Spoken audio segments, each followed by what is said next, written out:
1 meter is right on the edge of where we need to be. As countries relax social distancing rules, they're reducing the amount of space you need to give other people. That's close enough.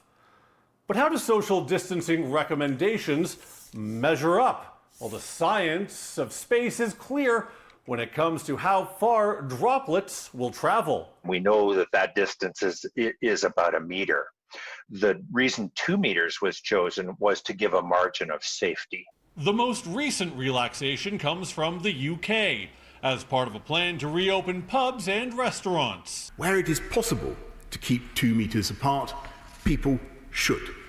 But where it is not, we will advise people to keep a social distance of 1 meter plus. The risk is that people say, okay, 2 meters, we're going to go to 1 meter. Okay, well, is it okay to just shake hands then?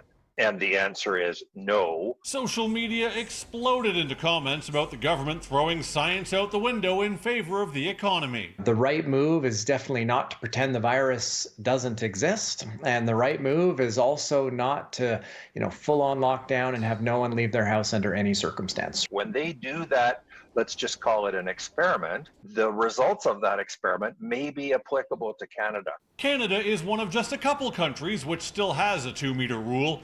But even within the country, provinces have their own guidelines. In Quebec, adults need to give each other 2 meters of space.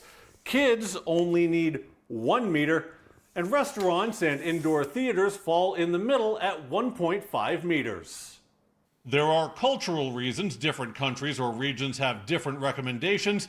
It may not necessarily be economic. Because you can't really quantify it, and you are weighing intangibles, like health, lives in some cases, against more tangible, potentially economic considerations, that gets into some really difficult questions. Just remember, as the space between us becomes smaller, wearing a mask, washing your hands, and coughing into your shoulder is as important as it ever was. In Calgary, Jonathan Muma, City News.